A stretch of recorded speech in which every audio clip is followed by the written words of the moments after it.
جد الحسن والحسين بالقاسم محمد اللهم صل على محمد وآل محمد. أهل بيت الطيبين الطاهرين المعصومين المظلومين المنتخبين المنتجبين ولعنة الله على أعدائهم أجمعين من الآن إلى قيام يوم الدين. أما بعد، بسم الله الرحمن الرحيم. فإذا أصابتهم مصيبة قالوا إنا لله وإنا إليه راجعون. صلوات محمد. اللهم صل على محمد وآل محمد. تمام مومنین سے گزارش ہے کہ ایک مرتبہ سورہ حمد اور 3 مرتبہ سورہ اخلاص کی تلاوت فرما کر مرحومہ سلمہ رضوی بنت قربان علی کی روح کو اس طرح سے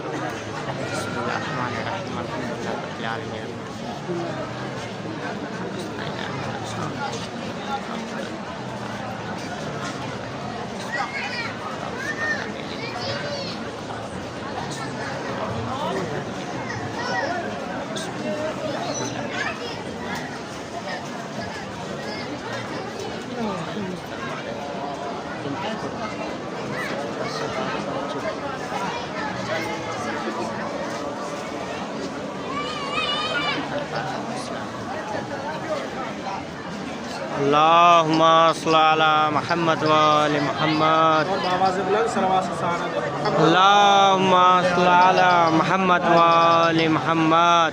خداوند عالم اپنی محکم و مجسم کتاب قرآن مجید میں ارشاد فرماتا ہے فَإِذَا أَصَابَتْهُمْ مُصِيبَةٌ قَالُوا إِنَّا لِلَّهِ وَإِنَّا إِلَيْهِ رَاجِعُونَ. جب بھی تمہارے اوپر کوئی مصیبت کا وقت گزرے تو فوراً یہ کہو اِنَّا لِلَّهِ وَإِنَّا إِلَيْهِ رَاجِعُونَ. جو چیز جہاں سے آئی ہے اس کو وہیں پر واپس جانا ہے. اور یقیناً یہ ایام ایسے چل رہے ہیں کہ جو خوشی کے ایام ہیں، یہ ایام ایسے ہیں کہ جس میں ہر عبادت کا اجر و ثواب ہے، الگ درجے کا اجر و ثواب ہے. یہ ایام ایسے ایام ہیں کہ جس میں ایک ایک رکعت کے بدلے آپ کو اس رکعت کا ہزاروں گنا ثواب زیادہ مل سکتا ہے. بے شک. اسی لیے خداوند عالم کے نزدیک یہ 3 مہینے سب سے زیادہ معتبر مہینے مانے جاتے ہیں، رجب الرجب اور شعبان المعظم اور رمضان المبارک. ان 3 مہینوں میں عبادت کا مزہ بھی کچھ اور ہے. ان 3 مہینوں میں کچھ ایسے روزے ہیں کہ جو مستحب مؤکدہ کا اثر رکھتے ہیں، کچھ روزے ایسے ہیں کہ جن کو تاکیداً کہا گیا ہے کہ یہ روزے آپ ضرور رکھیں. اور سب سے زیادہ مجھے لگتا ہے کہ کیوں نہ ہو خداوند عالم کے نزدیک یہ مہینہ محبوب، کیونکہ اس میں ایک ایسے محبوب کی ولادت ہے کہ جس کو خداوند عالم نے رسول کا خلیفہ بنا کر بھیجا. اور کیوں نہ ہو محبوب خداوند عالم کے نزدیک یہ مہینہ ایک ایسا وسیع آیا ہے کہ جس نے پوری شریعت کو سنبھال کر رکھا، جس کی اولاد نے پوری شریعت کو حفظ اور امان دیا ہے. کسی چیز کے ذریعے سے نہیں، پیار اور محبت سے، اخلاق سے.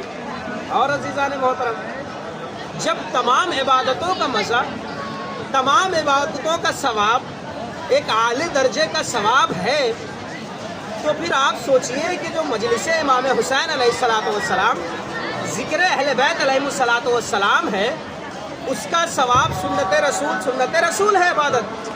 تو جب ہر سنت کا ثواب اتنا زیادہ ہوگا تو جو سنت رسول ہوگی اس کا ثواب کتنا زیادہ ہوگا. بے شک. واہ. جو سنت رسول ہے اس کو اگر کوئی زندہ کرے تو اس کا ثواب کتنا ہوگا. تو کہنا پڑے گا کہ اگر تمام عبادتوں کا ثواب ایک الگ درجے پر پہنچتا ہے اس مہینے میں، اب جو مرحومین کے لیے اصال ثواب کی مجلس ہوگی نا، اس کا ثواب بھی ایک الگ طریقے کا ثواب ہوگا. کیوں؟ کیونکہ ایک تو یہ محبوب مہینہ، دوسرا اوپر سے اتنے زیادہ اہم دن، اور اس کے بعد مرحوم کو یاد کیا جائے. اب ہمارے درمیان جس طرح سے کچھ مہینے ایسے ہیں، کچھ دن ایسے ہیں کہ جو بہت زیادہ خوشی کے دن ہیں، جیسے 13 رجب ہے جس میں ہم نے خوشی منائی. اور یقیناً ہر انسان کا یہ حق ہے کہ وہ ایسے خوشی منائے کہ سب کچھ بھول جائے اس میں. کیونکہ اگر اس دن بھی کوئی خوش نہ ہوا تو مجھے نہیں لگتا کہ پھر کس دن کو خوش ہوگا. جو اس دن خوش ہو گیا، یقین جانیے جو اس دن خوش ہو گیا وہ پوری زندگی خوش رہے گا. اور جس کا وہ اس دن بن گیا اس کا پوری زندگی، پوری آخرت میں اس کا وہ بنا رہے گا. اور اسی طرح سے وہ جہنم میں داخل ہو جائے گا. کیونکہ اگر حق آنے پر کوئی خوشی نہ منائے تو پھر کب خوشی منائے گا.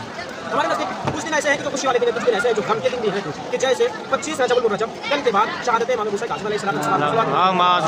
محمد وآل محمد. چاہیے کہ جس طرح سے ہم ان دنوں میں جو خوشی کے دن ہوتے ہیں اس میں اہل بیت علیہ السلام کا ذکر کرتے ہیں، اس میں ان کی ولادت کی خوشی مناتے ہیں، اسی طرح سے ہمیں یہ بھی چاہیے کہ جس دن اہل بیت علیہ السلام کے فرد میں سے کسی کی شہادت کا دن ہو تو اس دن ہم غم بھی منائیں، کیونکہ دونوں حق ہمارے اوپر ہے اور ہم خلق بھی اسی لیے ہوئے ہیں۔ جناب فاطمہ زہرا سلام اللہ علیہ اللهم صل على محمد وآل محمد۔ حق صرف اتنا ہے کہ ہم آئے اہل بیت علیہ السلام کے فرد میں سے اگر کسی کی شہادت ہے تو ہم گریہ کریں، ان کے یہاں کسی کی ولادت ہے تو ہم خوشی منائیں۔ ہماری زندگی بھی یہی ہے، اہل بیت کی خوشی میں خوشی، اہل بیت کے غم میں غم، یہ ہماری زندگی ہے۔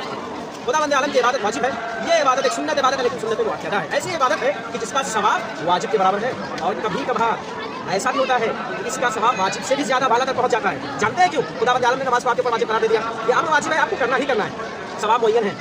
ایک رکعت کے بدلے اگر آپ عام جگہ پر پڑھیں گے ایک رکعت ثواب ملے گا، کسی مسجد میں پڑھیں گے 100 رکعت ملے گا، کسی مشہور جگہ پر پڑھیں گے تو 1000 رکعت کے برابر ثواب ملے گا۔ لیکن کہیں پر یہ بیان نہیں ہوا ہے یہ جو غم ہے، یہ جو ولادت کی خوشیاں ہیں، ان میں اگر جتنا زیادہ آدمی خوشی منائے اور ان کی خوشی میں اپنی طرف سے ان کو 2 رکعت نماز ہدیہ کر دے تو ضروری ہے کہ اس 1 رکعت نماز کا ثواب 1 لاکھ کے برابر ہو جائے۔ جس طرح سے زیارت امام حسین علیہ السلام کے لیے ملتا ہے کہ اگر کوئی انسان امام حسین علیہ السلام کی زیارت کے لیے اپنا قدم بڑھاتا ہے 1 حج کا ثواب۔ آگے بڑھیں گے، روایت پڑھیں گے، اگر کوئی انسان زیارت امام حسین علیہ السلام کے لیے اپنے قدم کو بڑھاتا ہے تو اس کے لیے 10 حج ہے۔ آگے بڑھیں گے، کوئی انسان زیارت امام حسین علیہ السلام کے اپنا قدم بڑھاتا ہے 100 حج ہے۔ یہاں تک کہ میں آپ کو آخری الفاظ سنا دوں، یہ علماء کرام نے لکھا ہے کہ اگر کوئی انسان پورے خضوع و خشوع کے ساتھ زیارت امام حسین علیہ السلام کے لیے اپنے قدم کو بڑھاتا ہے تو اس کے 1 قدم کے بدلے 1000 حج کا ثواب ملتا ہے۔ اور 1000 حج کیسے جانتے ہیں؟ اس کے نیچے ملائکہ اپنے پروں کو بچھاتے ہیں۔ آپ سوچیں کہ ملائکہ جو اپنے پروں کو بچھا رہے ہیں وہ کس لیے بچھا رہے ہیں؟ زمین کے لیے نہیں بچھا رہے ہیں، زائر کے قدموں کے لیے بچھا رہے ہیں۔ کیوں؟ ملائکہ بتانا یہ چاہتے ہیں کہ دیکھو ایک زائر امام کے قدموں کی فضیلت اتنی ہے کہ ہم چاہتے ہیں کہ زائر امام کے قدم ہمارے پروں پر پڑ جائے تاکہ ہم بھی ثواب میں شریک ہو جائیں۔ اللهم صل على محمد وآل محمد۔ اسی طرح سے تمام اعمال کی جو سنت ہے جن کو ہم زندہ کرتے ہیں ان کا ثواب اتنا زیادہ ہے کہ معین نہیں کیا جا سکتا۔ اسی لیے کہتے ہیں جیسے 25 رجب الرجب کو ہمارے امام موسیٰ کاظم علیہ السلام کی شہادت کریں گے، امام علیہ السلام نے فرمایا کہ اگر کوئی مومن روئے زمین پر انتقال کرتا ہے تو اس کے اوپر ملائکہ گریہ کرتے ہیں۔ اور صرف ملائکہ نہیں، فقط روئے زمین پر جو چیزیں ہوگی، جو چیزیں خداوند عالم نے خالق کی ہیں وہ تمام چیزیں گریہ کریں گی۔ اب آپ سوچیں کہ ایک انسان جب اس دنیا سے جاتا ہے اگر اس کے اوپر ایک فرشتہ گریہ کر لے کتنا اجر و ثواب ہے۔ یا ساری چیزوں کو چھوڑ دیجیے، کہتے ہیں کہ اگر امام جعفر صادق علیہ اللهم صل على محمد وآل محمد۔ کہتے ہیں کہ اگر کوئی ہمارے جد کے غم میں اپنی آنکھ سے 1 مچھر کے برابر بھی آنسو نکالے تو اس کے اوپر جہنم حرام ہو جاتی ہے۔ بے شک جہنم حرام ہو جاتی ہے، جہنم حرام ہو گیا اس کے اوپر جس نے اپنی آنکھ سے مچھر کے برابر ایک آنسو نکال دیا۔ تو مجھے بتاؤ کہ اگر ایک مجلس میں 10 لوگ آئے، ایک مجلس میں 50 لوگ آئے، ایک مجلس میں 100 لوگ آئے کہ جو اس مرحوم کے اصال ثواب کے لیے مجلس برپا کی جا رہی ہے اور آ کر اہل بیت علیہ السلام کے اوپر گریہ کرے تو ہر ایک آدمی کی آنکھ سے نکلنے والے آنسو کی ایک جزا اتنی ہوتی ہے کہ اس کے اوپر جہنم حرام کر دیا جاتا ہے۔ تو آپ سوچیے کہ جب جہنم حرام ہو گیا تو جزا رہ گئی فقط جنت۔ اب جو اس آدمی کو اجر مل رہا ہے یہ اجر ایک الگ اجر ہے، لیکن جو اس دنیا سے مرحوم رخصت ہو گیا اس کو جو اجر مل رہا ہے وہ ایک الگ قسم کا اجر ہے، بے شک اس کا مرتبہ بلند ہو گیا۔ کیوں؟ کہا کہ تمہارے عزیز و اقارب نے ہمارے اہل بیت علیہ السلام کے لیے مجلس کا برپا کروایا، تمہارے نام سے برپا کیا تاکہ لوگ آئیں اور ہمارے فضائلوں کو بیان کیا جائے، تاکہ لوگ آئیں اور ہمارے مصائب کو بیان کیا جائے، تاکہ آ کر لوگ مجلس میں گریہ کریں۔ چونکہ تمہاری وجہ سے امام حسین علیہ السلام پر اہل بیت علیہ السلام کے لیے گریہ کیا گیا ہے، تمہیں بھی تو کچھ ملنا چاہیے۔ کہتے ہیں کہ جو اس کے سابقہ گناہ ہوں گے یا جو اس کی سابقہ غلطیاں ہوں گی، حقیقتاً جو مومن مر گیا اس کے اوپر فرشتے نے گریہ کر لیا تو اس کے سارے گناہ تو پہلے ختم ہو گئے، بچا کیا؟ پہلے سے ہی پلس میں ہے۔ اب جب ان مومنوں نے آ کے گریہ کیا اس کے اوپر تو اس کے درجات بلند ہو گئے۔ درجات کیسے بلند ہوئے؟ آپ کو یاد ہے نا، ہم دعا کرواتے ہیں کہ پروردگار مرحومین کو جوار معصومین میں جگہ عنایت فرما۔ تو پتہ ہے جوار معصومین علیہ السلام کیا ہوتا ہے؟ جوار معصومین علیہ السلام کو ہوتا ہے کہ ایک فرد بیٹھا ہے، آپ جا کے اس کے پاس بیٹھ جائے، فرد آپ سے کراہت نہ کرے۔ ایک مومن انتقال کر گیا، اس کو اگر جوار معصومین میں جگہ ملی تو آپ بتائیے کہ ہمارے ائمہ علیہ السلام کے پاس اس کو جگہ ملی۔ اب جب وہ ائمہ علیہ السلام کے پاس بیٹھا ہوگا تو اس کو کتنا فخر محسوس ہو رہا ہوگا کہ لاکھوں سلام ہمارے عزیز و اقارب پر، لاکھوں سلام ہماری اولادوں پر کہ جنہوں نے ہمارے مرنے کے بعد ہمیں یہ موقع دیا کہ ہم معصومین علیہ السلام کے جوار میں جا کے بیٹھ گئے۔ اور پھر اس کے بعد جب ایک اولاد جب عزیز و اقارب کسی ایسی جگہ مجلس برپا کرے کہ جس جگہ صرف نام لینے سے مردے کے مقامات بلند ہو جایا کرتے ہیں، اس جگہ کا اجر و ثواب تو کوئی بتا ہی نہیں سکتا، کوئی قید ہی نہیں کر سکتا، کوئی لکھ ہی نہیں سکتا۔ تو آپ سوچیے کہ جب یہ مجلس برپا ہو رہی ہے اور اس مرحومی کو اتنی اجازت دی گئی ہو، اس مرحومہ کو اتنی اجازت دی گئی ہو، وہ آ کے یہاں کہیں تشریف فرما ہو اور چاروں طرف دیکھ رہی ہو کہ ایک طرف قلعہ زینبیہ ہے، دوسری طرف مولا حسین علیہ السلام کا حرم ہے، تیسری طرف مولا ابوالفضل عباس علیہ السلام کا حرم ہے، اور چونکہ مردہ وہ چیزیں دیکھتا ہے جو ہم نہیں دیکھ سکتے، ہو سکتا ہے مردہ وہ چیزیں اپنی آنکھوں میں نظروں میں دیکھ رہا ہو کہ کس جگہ امام حسین علیہ السلام کی شہادت ہوئی، کس جگہ جناب علی اصغر علیہ السلام کے قدم پر لگا۔ تو آپ سوچیے کہ ایک یہ مردہ جو اس جگہ بیٹھا ہوگا خوشی محسوس کر رہا ہوگا کہ لاکھوں سلام ہمارے عزیز و اقارب پر، ہمارے بیٹوں پر، ہمارے بھائیوں پر، ہماری بہنوں پر، جنہوں نے ہمیں اتنا موقع دیا کہ ہم نے کربلا میں آ کے امام کے پاس بیٹھ کر ایک مجلس سنی اور امام کو گریہ کیا۔ اچھا جان محترم، زیادہ وقت آپ کا نہیں لینا، چونکہ 25 رجب الرجب کو امام موسیٰ کاظم علیہ السلام کی شہادت ہے، میں نے ان کے ذمہ میں آپ کے درمیان حدیث پیش کی کہ جب کوئی مرتا ہے تو مومن ملائکہ اس کے اوپر گریہ کرتے ہیں اور ہر وہ چیز جو زمین پر ہے وہ گریہ کرتی ہے۔ اب آپ یہ سمجھتے ہیں کہ جس میں جان ہے صرف وہ گریہ کرتی ہے؟ میں آپ کو بتا دوں کہ اگر کوئی کنکر رسول اللہ صلی اللہ علیہ وسلم کے ہاتھ میں آنے کے بعد کلمہ پڑھ سکتا ہے تو پھر ایک کنکر گریہ بھی کر سکتا ہے۔ جو چیزیں خدا عالم نے خلق کی ہیں وہ سب اپنے کام کو انجام دے سکتی ہیں۔ انسان عقل مند انسان وہ ہوتا ہے، امام موسیٰ کاظم علیہ السلام فرماتے ہیں عقل مند انسان وہ ہوتا ہے کہ جو فکر کرتا ہے. تو خدا کے نزدیک جس طرح سے نماز پڑھنا عبادت ہے نا، جس طرح سے روزہ رکھنا عبادت ہے نا، اسی طرح سے فکر بھی عبادت ہے. اور آپ کو پتہ ہے کئی جگہ پر فکر کا اتنا زیادہ ثواب دکھا گیا. سوچیے خداوند عالم نے اس آسمان کو خلق کیا، اس آسمان میں کتنے ستارے ہیں. آپ سوچیے کہ جب ایک چھت بنا کسی سکون کے نہیں رک سکتی تو اتنا بڑا آسمان خداوند عالم نے بنا سکون کے کیسے. غور و فکر کیجیے. جب آپ غور و فکر کریں گے تب آپ سمجھیں گے کہ صرف خدا ہی ہے جو ایسا کر سکتا ہے. بے شک.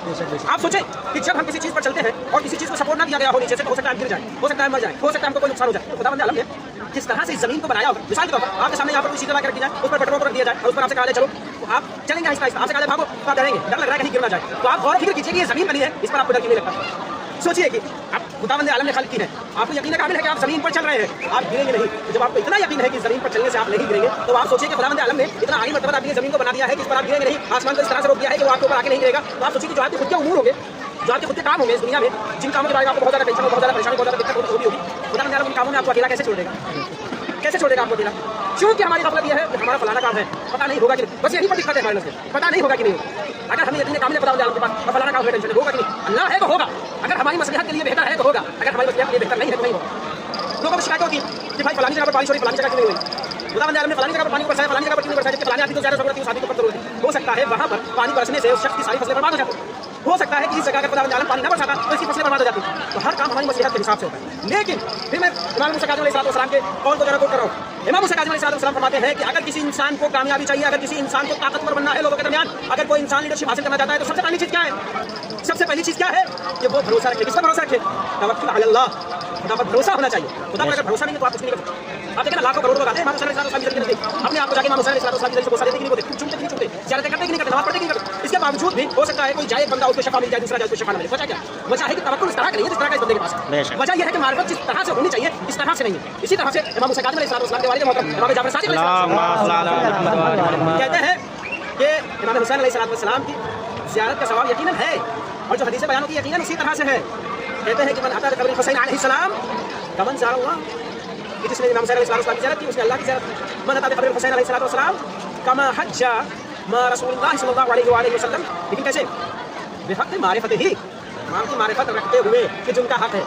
میں کئی مرتبہ یہ بات کہتا ہوں، پھر سے میں ریپیٹ کروں. اب ہمارے نزدیک کیا ہے؟ آپ دیکھیں کہ امام حسین علیہ السلام کے نزدیک جب ہمارے امام حسین علیہ السلام پر گریہ کیا، امام حسین علیہ السلام پر روئے اور امام حسین علیہ السلام کو گریہ کر کے چلے گئے. یقیناً باہر سے معذرت میں یہ کہہ رہا ہوں کہ امام حسین علیہ السلام کا صرف حق اتنا نہیں ہے کہ آپ ان کے اوپر آئے اور مجلس میں رو کر واپس چلے. نہ، امام حسین علیہ السلام کی معرفت حاصل کرنی ہے. امام حسین علیہ السلام کے اوپر صرف رونا ہی نہیں ان کا حق کہلاتا ہے، ان کی معرفت حاصل کرنی. اور یقین کریں جب ان کی معرفت حاصل ہو جائے نا تب آپ رونے کے لیے نہیں اپنے آپ کو ریڈی کریں گے کہ میں گریا کروں، روؤں، یا اپنے آپ کو اس طرح سے بنا لوں کہ میں مجھے لگے کہ مجھے گریا کر رہا ہے شخص. ہاں، جب معرفت حاصل ہو جائے گی نا کوئی مطلب امام حسین علیہ السلام کی، اگر کوئی آپ کے سامنے امام حسین علیہ السلام ملے گا خود بخود آنکھوں سے آنسو جاری ہو جائیں گے. معرفت یہ ہے حقیقت امام حسین علیہ السلام. اور لوگ رہے یہاں پر، آپ دیکھیں نا کہ معرفت کس طرح کی لوگوں کی ہوا کرتی تھی. لوگ آنے کے بعد جب امام حسین علیہ السلام کے نزدیک پہنچے تو وہ کبھی ایسی جگہ نہیں جاتے تھے جس جگہ آج کل عموماً ہم کے نزدیک ایسی چیزیں بنائی جاتی ہیں. قضاء حاجت کے لیے آدمی جاتا ہے، بیت جاتا ہے. ایک شخص ایک عالم دین جب امام کے نزدیک آتے تھے تو یہاں سے 5 کلومیٹر تک کہیں وہ ہم باتھ روم نہیں یوز کرتے، نہیں جاتے تھے.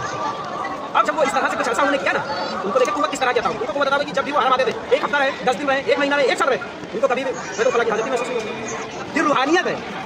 حقیقت یہ کب حاصل ہوگی؟ جب انسان کو ایمان کی معرفت ہو جائے گی. ہم ابھی دیکھیں نا، تو مثال کے طور پہ ہمارا چھوٹا بچہ ہو گھر میں اور ہم ڈرے کہ اس کے سامنے یہ کام نا وہ غلط ہے، اس کے سامنے نہیں کر سکتے. بچہ دیکھ رہا ہے، بچے کے دیکھنے سے پہلے وہ دیکھ رہا ہے کہ جو آپ کا حساب کتاب کرنے والا ہے. بچے کے دیکھنے سے پہلے وہ دیکھ رہا ہے، وہ امام دیکھ رہا ہے کہ جس کے لیے آپ اپنے آپ کو امام کا سپاہی بناتے ہیں، وہ دیکھ رہا ہے. تو جس دن انسان کو یہ یقین ہو جائے گا کہ وہ دیکھ رہا ہے، اس دن آپ اپنے آپ کو ہر گناہ سے بری ذمہ کر لیں گے، ہر گناہ سے اپنے آپ کو الگ کر لیں گے. اور یقیناً امام موسیٰ کاظم علیہ السلام کا اس طرح کا علم کہ آج دیکھیں نا، آج سب سے زیادہ ہمارے اوپر کس طرح کے اشکالات ہوتے ہیں کہ یہ رافضی ہے، یہ کافر ہے، استغفر اللہ. لیکن ہم اس کے ماننے والے ہیں، ہم محب اہل بیت علیہ السلام ہیں. ہم اہل بیت علیہ السلام کے عشق میں ہمیں ان کی محبت میں کافر کہا جائے، ہمیں ان کی محبت میں رافضی کہا جائے، ہمیں سب قبول. ہم صرف ان کی محبت میں مجنون ہیں، ان کی محبت میں صرف ان کی محبت، کیونکہ ہمیں پتا ہے جو یہ دے سکتے ہیں وہ کوئی نہیں دے سکتا. اور لوگوں نے نہ جانے کس کو امام بنا لیا. کسی نے کہا کہ ابو حنیفہ امام ہے، کسی نے کہا کہ کسی نے کبھی قطعاً یہ تو امام کے پاس آتے تھے علم حاصل کرنے کے لیے. اور آئے بھی صاحب ان سے ذرا پوچھیے کہ جو آپ کے امام ہیں وہ کس امام کے پاس علم حاصل کرنے کے لیے آتے تھے، وہ کس کے شاگرد ہیں؟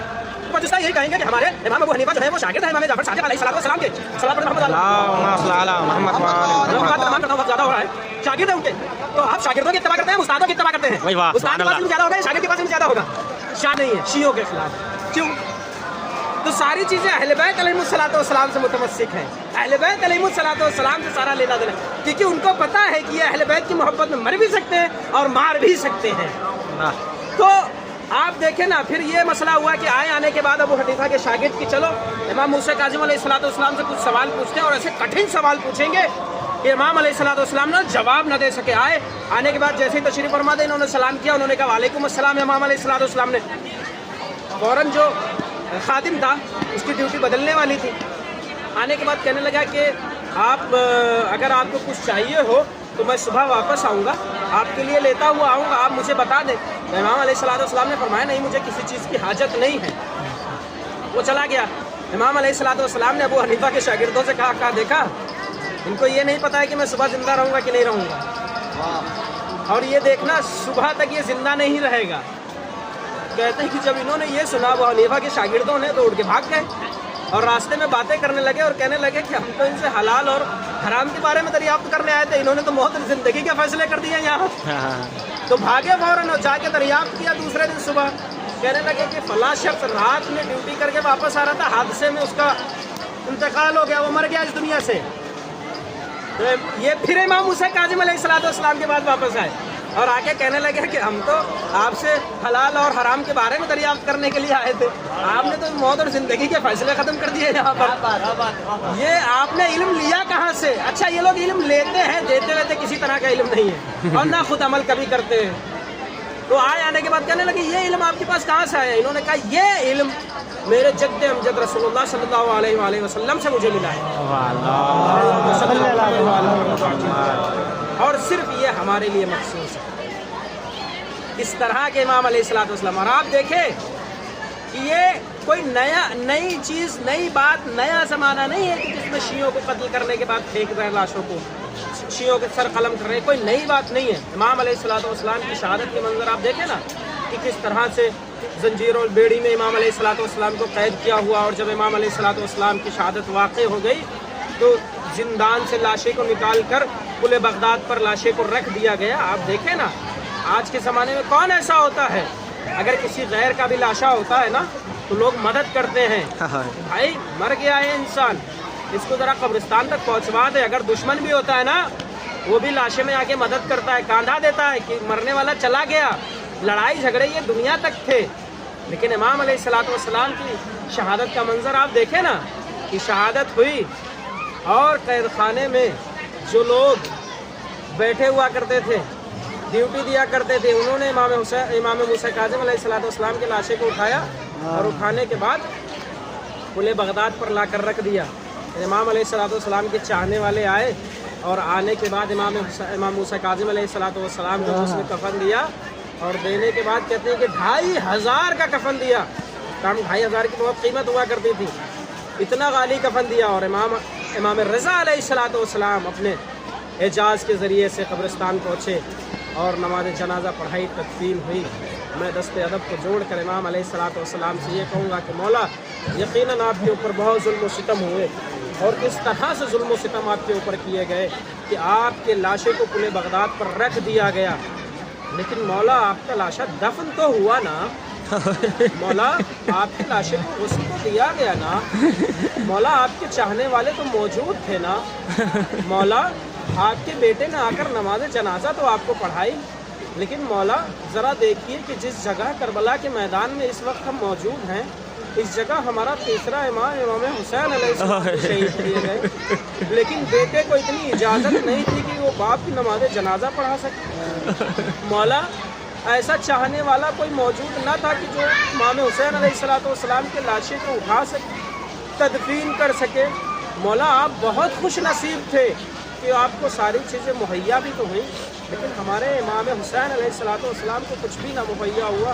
یقیناً زمین کربلا پر ہم بیٹھے ہیں, اور جیسا کہ مجھے پتہ چلا کہ مرحومہ کے اصالِ ثواب کی مجلس ہے, تو میں چاہتا ہوں کہ اگر مرحومہ کے اصالِ ثواب کی مجلس ہے تو مسائل بھی جناب فاطمہ زہرا سلام اللہ علیہا کے ہونے چاہیے. اور چونکہ شہادت کی مناسبت سے میں نے ذکر کر دیا امام موسیٰ کاظم علیہ السلام کی, لیکن تھوڑی سی شہادت جناب فاطمہ زہرا سلام اللہ علیہا کی, کیونکہ ہم ہر جگہ مجلسیں برپا کرتے ہیں اور گریا کرتے ہیں امام حسین علیہ السلام بھی اور تمام اہل بیت علیہ السلام کو,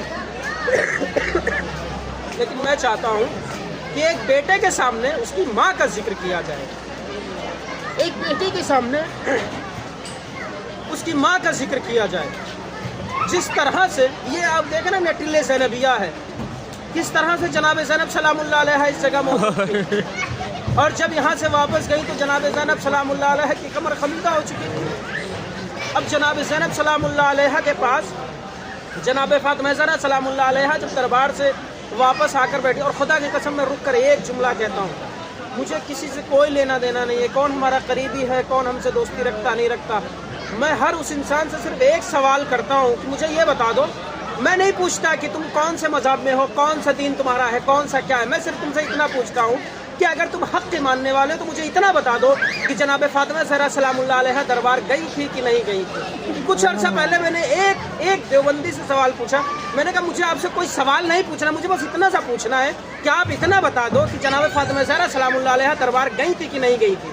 تو میں نے کہا تفصیل نہیں چاہیے مجھے، بس ہاں اور نہ میں جواب چاہیے فقط، آپ بس اتنا بتا دو، مجھے ساری باتیں سمجھ آ جائیں گی۔ کچھ نے کہا اس کے یہ جملات میں حرم امام حسین علیہ السلام کے سامنے بیٹھا ہوں، ٹلے زینبیہ کے سامنے بیٹھا ہوں، ضامن اس جملے کا۔ اس نے کہا ہاں مولانا، اس نے کہا مجھ سے ہاں مولانا دربار تو گئی تھی، بس ساری چیزیں یہیں سے کلیئر ہو گئی کہ جس بیٹی کے آنے سے رسول کھڑے ہو جاتے ہو، اگر اس کو چل کے دربار جانا پڑے تو سوچئے کہ کس طرح کی حکومت ہوگی۔ جس بیٹی کے دروازے پہ آ کر رسول کائنات یہ کہتے ہیں السلام علیک اہل بیت النبوہ، اس بیٹی کو اگر دربار جانا پڑے تو مجھے نہیں لگتا کہ کرسی پر بیٹھا ہوا انسان، کرسی پر بیٹھا ہوا شخص کوئی عادل شخص ہوگا۔ آئی جناب فاطمہ زہرا سلام اللہ علیہ، کہا اماں، زینب کہتی اماں ابھی جب آپ گئی تھی تو آپ کی کمر بالکل ٹھیک ٹھاک تھی، لیکن جب واپس آئی ہیں تو آپ کی کمر خمیدہ کیسے ہو گئی؟ جناب فاطمہ زہرا سلام اللہ علیہ نے کہا کہ بیٹی تم ابھی نہیں سمجھو گی، لیکن میدان کربلا میں جب تمہارے اوپر مصیبت گزرے گی تو ضرور پتہ چل جائے گا کہ کس طرح سے چند لمحوں میں کمر خمیدہ ہو جاتی ہے۔ اجرکم اللہ، خدا آپ کو کوئی غم نہ دے، میرا پہلا امام کبھی نہیں رویا، بڑی سے بڑی جنگیں لڑی نہیں رویا، بڑے سے بڑے زخم لگے نہیں رویا، لیکن ایک مرتبہ امام چیخ مار کے روئے۔ جب غسل دینے کے بعد باہر آئے تو سلمان نے پوچھا مولا آپ کبھی نہیں روئے لیکن آج کیا وجہ تھی کہ آپ نے چیخ مار کے رویا؟ کہا سلمان فاطمہ کی پسلیاں ٹوٹ گئی تھی، مجھے نہیں پتا کہ فاطمہ کس طرح سے سانس لے رہی ہوگی، لیکن سلمان فاطمہ نے آج تک مجھ سے کبھی ذکر نہیں کیا۔ اجرکم اللہ، خدا آپ کو کوئی غم نہ دے سوائے غم سید الشہداء کے۔ عزیزان محترم، جب جناب فاطمہ زہرا سلام اللہ علیہ سے رخصتی کا وقت آیا، مولا نے کہا زینب آؤ اماں سے ودا لے لو۔ زینب آئی اماں خدا حافظ، امام حسن آئے اماں خدا حافظ، ام کلثوم آئی اماں خدا حافظ۔ بس یہاں سے تھوڑی سی قیامت ذکر کرنی ہے، اب امام حسین نظر نہیں آئے۔ مولا نے کہا ہے میرا بیٹا چھوٹا حسین، کہا اماں سے آ کر ودا لے لو۔ امام حسین کہتے یہ نا امام حسین علیہ السلام کا روزہ، سوچئے آپ خود امام علیہ السلام سے سوال پوچھئے کہ مولا جب آپ نے یہ کہا ہوگا کہ اماں جب تک خود نہیں بلائے گی حسین اماں سے رخصتی نہیں لے گا، مولا اس وقت کیا قیامت آئی تھی زمین و آسمان میں تو شاید مولا آپ کو بتا سکے۔ کہ اماں جب تک خود نہیں بلائے گی حسین اماں سے رخصت نہیں لے گا۔ جیسے حسین نے یہ کہا بندے کفن ٹوٹ گئے اور فاطمہ کی آواز آئی آجا میرے لال، اپنی ماں کا آخری دیدار کر لے۔ امام حسین دوڑتے ہوئے اماں کے پاس آئے، اماں کے گال پہ اپنے گال کو رکھا، اماں جب کربلا کے میدان میں حسین یکو تنہا ہوگا تو حسین کا ساتھ کون دے گا؟ ارے اماں جب حسین شہید ہو جائے گا تو زینب کا ساتھی کون ہوگا؟ آواز آئے میرے لال حسین، ارے تجھ سے پہلے تیری ماں فاطمہ میدان مقتل کو اپنے بالوں سے صاف کرے گی۔ اے میرے حسین تو یہ کو تنہا نہ وسيعلم الذين ظلموا أيهم قلب ينقلبون إنا لله وإنا إليه راجعون۔ ضم قضائه وتسليما لأمره، پروردگارا تجھے واسطہ محمد و آل محمد کا کہ ہماری چھوٹی سی عبادت کو قبول فرما۔ الہی آمین۔ پروردگارہ تجھے واسطہ ہے محمد و آل محمد کا کہ جن مرحومہ کے لیے اس مجلس کو برپا کیا گیا ہے، ان مرحومہ کے درجات کو بلند فرما، ان مرحومہ کو جوار معصومین علیہ الصلوۃ والسلام میں جگہ عنایت فرما۔ پروردگارہ تجھے واسطہ ہے محمد و آل محمد کا کہ جہاں جہاں بھی شان حیدر کرار موجود ان کی مال آبرو عزت کی حفاظت فرما۔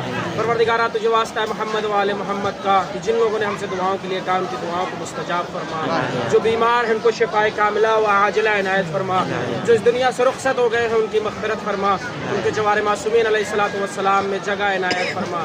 پروردگارہ تجھے واسطہ ہے محمد و آل محمد تمام مرحومین کی روح کی مغفرت فرما، ان کو جوار معصومین علیہ الصلوۃ والسلام میں جگہ عنایت فرما۔